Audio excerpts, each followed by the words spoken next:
Now, usually the world knows names like Pablo Escobar, El Chapo, or different drug cartels when it comes to drug smuggling. But today's story is about a drug smuggler that very few people have even heard of, a man who built the world's biggest drug smuggling network. His operation completely changed the meaning of drug smuggling. It was designed in such a way that it became nearly impossible for police around the world to catch him. This network spanned from China and Canada to Thailand. And when police tried to shut it down, they uncovered secrets that left them stunned.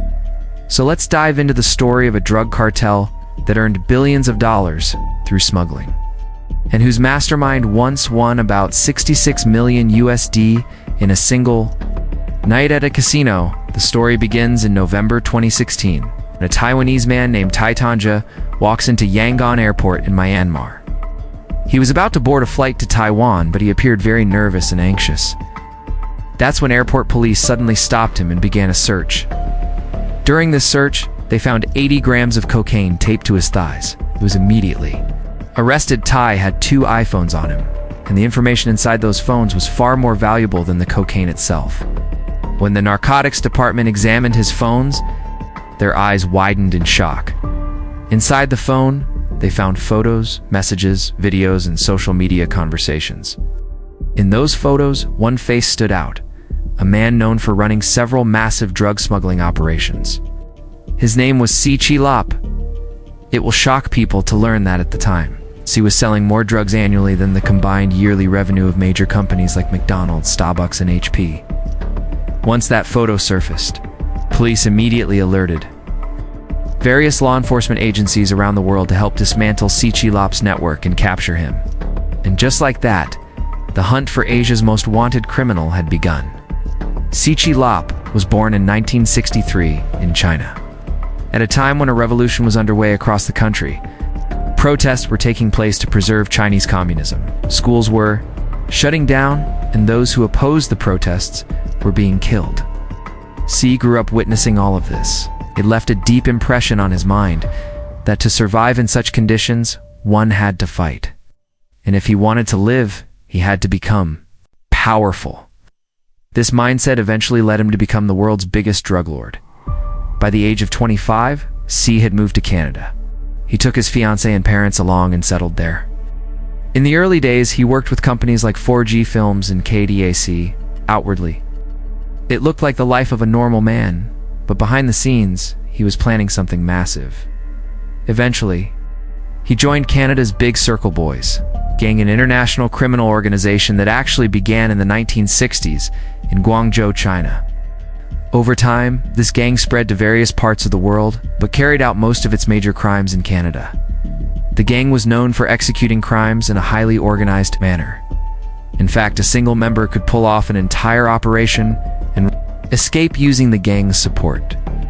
By the 1990s, Si had gained both influence and respect within the BCB gang. By then, Toronto had become a hub for Asian organized crime. The BCB gang was notorious for robbing banks and jewelry stores in Hong Kong. But to operate successfully in Canada, they needed to change their methods. Si advised the gang to avoid violence and instead focus on crimes that would earn more money without loss of life. Soon, the gang started engaging in credit card fraud, fake passports, and human trafficking. While other gangs in Toronto were killing each other, BCB was transforming into a sophisticated crime enterprise. Eventually, BCB began heroin smuggling, and Si Lap was in charge of planning and expanding this entire drug shipment network. It became North America's most efficient drug route, smuggling high-quality heroin from Thailand. Used routes also trafficked by other criminal organizations to avoid gang wars during smuggling. Si started offering men to the Rizzuto crime family, a powerful Italian-Canadian organized crime group known for drug trafficking, money laundering, and contract killings. In return, Rizzuto family allowed Si to use their ports for heroin smuggling. This partnership worked very well. Rizzuto's ports in Montreal became gateways for heroin into the USC, also joined forces with several other criminal gangs to avoid problems. Since he lacked experience, he used traditional smuggling methods, but ensured that the heroin was of the highest quality. All heroin was sourced from Southeast Asia, especially Thailand, which at the time was known for producing the best heroin. As I mentioned earlier, C used pre-established smuggling routes from Thailand to North America, transporting it by sea and land through ports controlled by criminal families he had allied with. During smuggling, heroin was hidden inside electronics and food products, making it nearly impossible to detect or seize. By 1997, C was smuggling all of his heroin from Asia and had become the world's top heroin trafficker. But success in drug smuggling always brings trouble, and the same happened with C. Around this time, his name first came to the attention of law enforcement, and his life took a turn that would eventually crown him as the world's most infamous drug smuggler. His drug operation began drawing the attention of law enforcement agencies across multiple countries, especially because heroin was now entering North America in massive quantities. That's when the FBI, Royal Canadian Mounted Police, RCMP, and local police began working together on a large operation to track C's network. Undercover agents and informants were deployed to gather as much intelligence as possible and figure out how he was bringing heroin into Canada after some time. The police successfully discovered that all the heroin was coming from Southeast Asia, and that C. Chi Lop was the mastermind, smuggling heroin from North America into the US. Although C was very cautious during this time, he made one critical mistake. He traveled to Hong Kong. Now Hong Kong had multiple extradition agreements with different countries, including the United States. Because of a tip, he ends up in police custody. After that, he is presented in court. The task force presents solid evidence against him, and he is charged with smuggling heroin into the US. He is sentenced to 9 years in prison. C. Chi Lop began serving his sentence in prison, and during those 9 years, he made connections with many people who would later prove extremely useful in drug smuggling. The person he became closest to was named Lee Chang-chek, who was also a smuggler operating across borders. Because Lee smuggled across many countries, forming an alliance with him was beneficial for anyone, and C had plenty of time in prison to spend with him. Discussing strategies, knowledge, and long-term plans for hours, the prison guards had no clue that these two inmates were planning something that would later become the world's largest drug smuggling operation in 2007. After being released from prison, C returned to Toronto where his family lived. First, he started reconnecting with the people he had met in prison, including Lee Chang-chek. During this time, C realized that the world had changed a lot in those 9 years. The demand for heroin was declining, and synthetic drugs were becoming much more popular. Asia was becoming a massive drug market, and demand for synthetic drugs there was growing 5 times faster than in North America. Synthetic drugs were also much cheaper to produce compared to heroin, where making 1 ton of heroin required thousands of farmers. Producing 1 ton of meth only needed a lab and a few people to manufacture meth. Chemicals like anhydrous ammonia and red phosphorus were used, and just a few hundred USD worth of these could produce a ton of meth. These chemicals were also readily available in many parts of Asia. Meth was a highly profitable drug. And once C understood this, he saw the opportunity to transform the entire illegal drug business. By 2011, C moved to China because he wanted to get as close as possible to the Golden Triangle, the area that connects Myanmar, Laos, and Thailand. The Golden Triangle is known as the world's largest hub for drug manufacturing, where the most drugs are grown and produced globally. This entire region is controlled by powerful mafias and cartels. He knew very well that this was the perfect place for him, far from law enforcement, where he could easily manufacture drugs without fear of police raids. The bottom line was, if C could set up a base in the Golden Triangle, he could manufacture massive quantities of synthetic drugs at very low costs and smuggle them across Asia and beyond. This is where the connections he had made in prison came into play, especially Lee Chang-chek, who would use his smuggling routes to transport C's drugs. After settling in China, C began building connections within the drug market to establish the most powerful and organized drug cartel in the world, and this cartel was named the Sam Gore Cartel. In English, Sam Gore means the company. and Chilot became the CEO of this cartel. In the early days of building the cartel, he recruited as many people as possible, including the three largest criminal groups from Hong Kong and Macau. These groups were known for their violence, and C brought them all together under one roof for drug smuggling. This alliance gave him immense power. He also included criminal gangs like the Big Circle Boys, Bamboo Union, and Australia's Common Carrow biker gang in his cartel. This merger made the Samgor cartel incredibly powerful. While most manufacturers diluted their drugs to increase quantity and profits, C focused entirely on purity and quality. Because of this, he earned the trust of his customers. Repeat orders poured in, and soon he had a massive customer base that only bought from him. Because of this high quality, he charged premium prices and used those earnings to build multiple labs where his drugs were manufactured. His drugs began gaining global fame, capturing the market. Purity became his brand's identity. To smuggle these drugs around the world, he built an incredibly sophisticated network. They used various methods, shipping by ships, planes, and trucks to send the drugs across different regions. C even made an unheard-of guarantee for every consignment. He claimed that if any shipment was seized by the police, he would still ensure it reached the dealer, and that too without any extra charge. Because of this guarantee, more and more dealers began buying from him. Their risk was reduced, and they became entirely dependent on C, eliminating all competition in the market.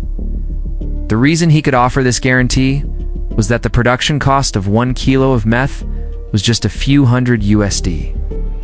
At $200,000 per kilo, that meant even if one shipment failed, its profit margins were so high on others that it made up the cost. This clearly shows how efficiently C was running his entire operation. His smuggling network had now expanded to major markets like Australia, Japan, and multiple Southeast Asian countries. C also returned to the same strategy he used in the early days, re-establishing connections with crime families and gangs. In the US and Europe, while Mexican cartels like Sinaloa and CJNG used old-school smuggling methods, C's cartel operated with modern strategies. His people worked in teams, each assigned to develop new smuggling ideas. Just like how corporate companies operate on projects, this was the first time anyone had organized drug smuggling in such a corporate-like structure. While drug smuggling is often associated with violence and chaos, C's operations were systematic, corporate, and efficient, making it incredibly difficult for law enforcement worldwide to track or stop them, and the authorities still couldn't stop the production, and not even the deliveries. The most surprising thing was that Suchel had created multiple fake companies and businesses. Under the guise of these, he used to carry out smuggling, which is why even the police couldn't figure out what was actually happening. All of these were exporting port companies that sent legal goods from one place to another. No one paid attention to them. Inside these legal consignments, drugs were hidden. Most of the drugs were concealed inside green tea packets, and each packet contained 1 kilogram of meth. Since it was a legal business, it was rarely checked. Along with hiding his smuggling under the cover of a legal business, Suchel had also done remarkable work on his communication system. He installed software on all laptops used by his cartel, which made all their calls, SMS, and emails secure, and only the person with a special code could read them. Alongside this software, they used to speak in code words so that even if someone read or listened to it, wouldn't understand anything. Suchel didn't just change his communication system, he changed the entire method of drug smuggling, and even changed the way people looked at smuggling. To track his shipments, he also used GPS so he could monitor where the shipment had reached. If he felt the police might intercept it, he would change the route. He used blockchain technology in this GPS system so that all information related to the shipment remained confidential. No one could reach the shipment. The fact that this cartel was so high-tech can be understood by the fact that Suchel had hired a complete cybersecurity team so that no one could hack into their digital website. Now comes the most important part of this entire operation. What exactly did Suchel do with the money earned from drugs? Answer is to convert all that black money into white. He used money laundering specifically, the Hawala system. Because casino gambling is legal in China, Suchel used tour operators. These tour operators are groups that operate in different parts of Asia. They deal with casinos, where gamblers deposit money into the accounts of these tour operators and then go to another country to gamble using that same money. This helped them avoid carrying cash and also kept large transactions off their records, avoiding suspicion. And that's where Suchel saw a perfect opportunity. He started using this method for hawala. He would give the drug-earned black money to the tour operators. And in another country, he would convert it to white using casinos. He also had a gambling addiction. Because of that, he once lost up to $65 million USD in a single night. But think about it, if he lost that much. Imagine how much he must have laundered in total, along with money laundering. He also started investing in real estate, buying and selling expensive properties, and putting some on rent to earn clean money. Gradually, the crypto market was also growing, and seeing this, Suchel started buying Bitcoin and other digital assets like NFTs, so he could move black money from one place to another globally without revealing himself. To manage all this black money, he hired professional accountants, lawyers, and financial advisors so he could avoid any legal loopholes. And that's why it was extremely difficult to trace where the money was coming from and where it was going. Through this entire operation, Suchel was laundering billions of dollars every year from black to white and had taken the drug's business to new heights. By 2010, the Shangor cartel had captured 70% of the $98 billion USD Asian drug market and had now come under the radar of global law enforcement. Eventually, 20 agencies started working together to catch Suchel, and the first major success came in 2016 when a man named Taizenja was caught at the airport.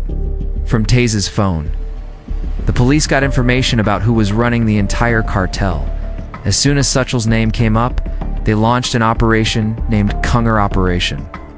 This operation was led by the Australian Federal Police, along with support from the USD and Southeast Asian authorities. Their only goal was to trace Suchel's drug supply. Meanwhile, Canadian police also launched Operation Breeza, under which they began shutting down all of the Shangor cartel's legal businesses in Canada. Since both operations were happening at the same time, some lower-level cartel members were also caught. After their arrest, the police offered them deals if they provided information about the cartel. Their sentences would be reduced. That's when these members started revealing everything to the police and task force, based on the information from these members. Police raided multiple locations, seized large quantities of drugs, and arrested many individuals. During this time, Australian police also brought in Interpol. An international arrest warrant was issued against Suchel. Once Suchel's name was exposed to all global law enforcement, its connections and network began to distance themselves from him. And in 2021, when he was leaving Amsterdam for Canada, police arrested him at the airport. After his arrest, preparations began to extradite Suchel to Australia because he had supplied the most meth there. The reason was that 7% of the population in Australia used this drug. After extradition to Australia, Suchel was charged with drug smuggling, money laundering, and bribery. This had a major impact on the Shangor cartel. After Suchel's capture, the entire operation collapsed, although some members tried to keep the business going. They had no planning or strategy, so the cartel started falling apart rapidly. With the cartel gone, the global drug supply chain also got disrupted. Earlier, everyone would receive their drugs on time when Suchel was in charge. To fill this gap, multiple criminal groups emerged, leading to violence and creating more problems for police forces worldwide. Nevertheless, Suchel is now serving a life sentence in prison, but he remains the smuggler who ran two of the world's largest drug networks and smuggled drugs across various countries for decades. The strength of this cartel also proves how powerful Suchel was. He created a professional, high-tech, and organized crime cartel unlike any ever seen before. Let us know in the comments how you liked this story. Like and subscribe to the channel. See you in the next video.